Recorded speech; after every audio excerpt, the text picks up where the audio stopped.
It's college football's special. And the guys on both teams fought their entire hearts out and worked really hard. Give Wake Forest credit. Number one, they scored a bunch of points on us. And then when we came back and went ahead, they came right back and gave themselves a chance to win at the end of the ball game. But for a year and more than a half here, we've come back and not won, and come back and not won, and come back and not won. So this is a huge step forward for us that we can play a game where we didn't play well on defense in the first half, made some adjustments, came back out and played much better on the second half, and had one of the best offensive performances that I've ever been around. We get mad at them now when there is a stop. That's how good they've been. So really, really proud of these guys. I thought we took a huge step forward today because we didn't come close. We didn't lose and talk about it within 5 or within 7 or within 3. We actually won. And that's something that we hadn't been doing. I thought the biggest difference in the first half and the second half defensively for us was third down. We could not get off the field on third downs in the first half. And in the second half, I think we had 4 or 5 3-and-outs and did a tremendous job. We also left some turnovers on the field. We had our hands on a couple of balls that we should have gotten. And we've got to do a better job of intercepting the balls. And offensively, it is what it is. We weren't rushing the ball well in the first half. But I just saw that when the thing flipped, we ran the ball better in the second half, so much better that we outrushed Wake Forest. And that's one of the reasons I thought we were in trouble at halftime. We were not consistently running the football. And the other thing is we continued to play a lot of young people on defense. And I caught myself. I looked out there some when the game's on the line, and I see 5, 6 freshmen out there, and I'm about to get on the phone and say, take them out, man. This is a critical time in the game. Get those young ones off the field. And I didn't. And then I'd look up and Kevin Hester gets a tackle for a loss. And Jaquarius Conley gets a sack. Or Kamen Ruckers made a tackle for a loss. So we'll just continue to play those guys. And every snap they take should help them better as we go through. But really, really proud of the guys. Really happy for them. They're happy. A lot of things to fix. We say that every week, but at this stage in our program, it's going to be that way. And now it's hard to win. You got to find ways to win. And defense seems to have become find a stop, get off the field somehow. If you give them a field goal, it seems like that's okay now because that cost them 4 points because most people are scoring touchdowns. So I'll answer your questions, but I don't think I've ever been prouder of a second half comeback by a team. All right, thanks, Coach. Our first question today will come from Bridget Condon. Congrats on the win. I want to first get your perspective on Sam's performance, but also for him to have that record-setting performance and be able to get a team win. We've seen him play well in some games that you guys have lost, but to be able to celebrate both at the same time, what's that like? I think it's the biggest thing. Sam and I have talked a lot about a legacy for a guy like him, and his legacy will be how many games he wins. And that's what quarterbacks are remembered for. He had so many touchdown passes. How many games did you win? And especially how many quarterbacks can be down 21 and lead their team back to win and keep their confidence. Even when we had a couple of 3-and-outs, I think to start the second half, we didn't do as well, or the first series of the second half after we gave up 3. And Sam is about winning. He's about the team. And it's probably a really good trait, but he is so level with his emotion. He never shows any emotion either way. He's always positive with the guys. He always wants to pick them up, but you never see him this way. And that's a great trait for a quarterback. He always stays even keel in a positive way. And I can't say enough about his ability to run now. There was a 3rd and 10 on our last drive that he makes with his legs, and then the quarterback draw was a great call by Coach Longo, but also Sam makes a couple of people miss, and we couldn't have done that last year. All right, let's go over to Josh Graham. Hey, Coach, I'm just curious, on the sideline in the huddle, is there a point in the 21-point comeback where you felt the tide starting to turn? Is there a specific moment? I think so, Josh. Weirdly enough, when we held them to 3 points to start the second half, I thought that's progress because we hadn't stopped them at all. And then we got the 3 and out, but we held them again. And then I thought, okay, defense is coming along. Come on, offense. Don't go to sleep on me. So I really kept talking to the guys about we have to change the momentum in this game. Sam Hartman was so hot. He was like our Sam. And when you stop their running game, it makes their RPO game much more difficult and puts a lot more pressure on Sam Hartman. But he also had a tremendous performance.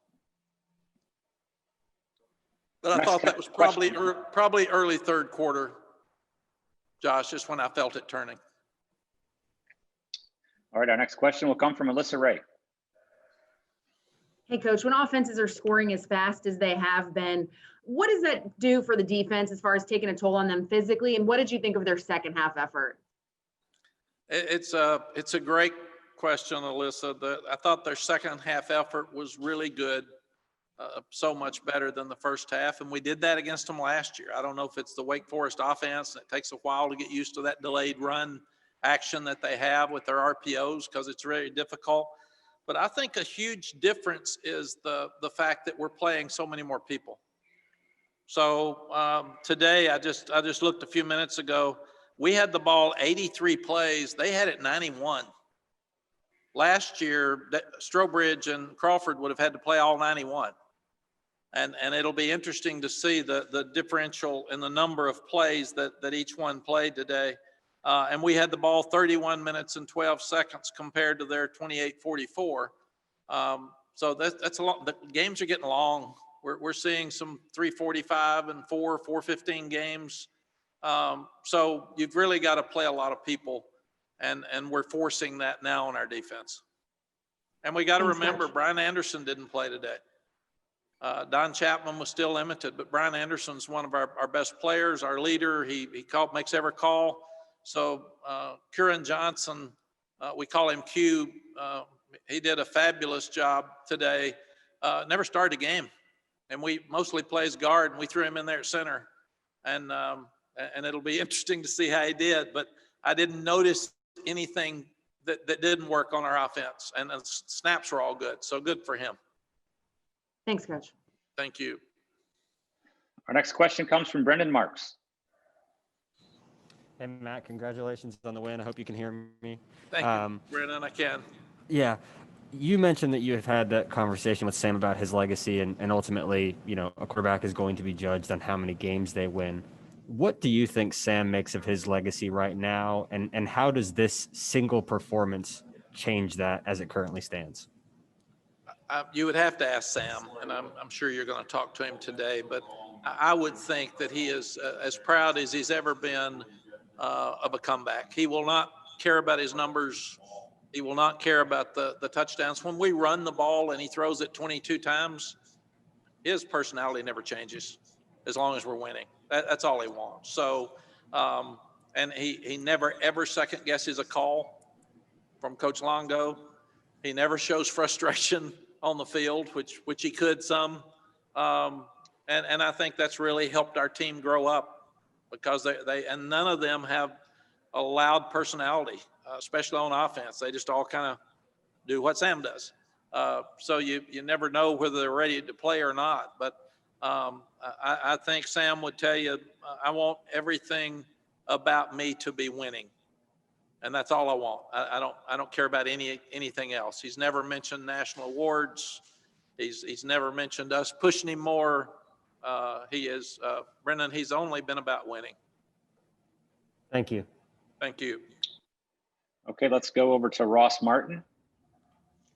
Hey, Mack, you mentioned being better on third down. You mentioned playing to younger players. Anything else in terms of adjustments, schematic adjustments on defense in the third quarter and fourth quarter that you think stood out with helped y'all obviously come back and get the win?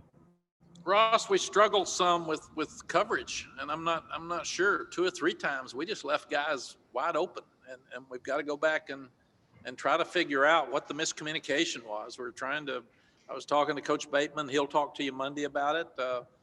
But we even put Tony Grimes in there as a high school senior and said, go, man, just go. And it looked like he did a good job. But I thought we had trouble. We weren't fundamentally sound with our techniques some in the first half defensively, and that's why they were bouncing out the backside, and that's why we had some creases up inside. All that got corrected at halftime. The guys started playing better, and maybe they weren't as tired because Wake Forest scores, but they keep the ball. And you look up, and the game's about over, and they're scoring points while they do it.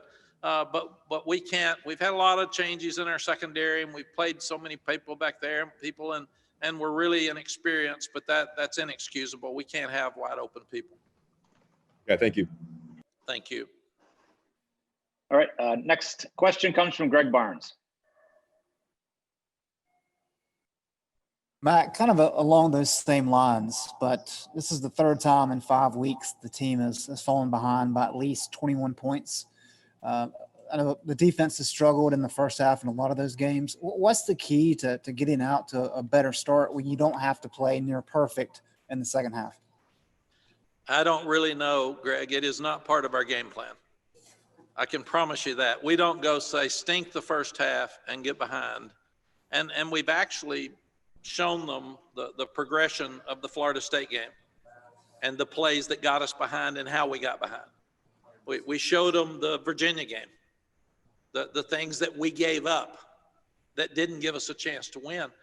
I don't think there were as many of those today. It was more Wake Forest moving the ball. And we were disappointed we didn't get a chance to score right before the half with the call with the interception, or we would have been really tight at halftime. But that was such a critical call because it kept us from scoring at the half. We still had 2 timeouts in our pocket, but it also, they were going to get the ball to start the second half. So that's a 14-point swing right there. It's really put you in a difficult spot.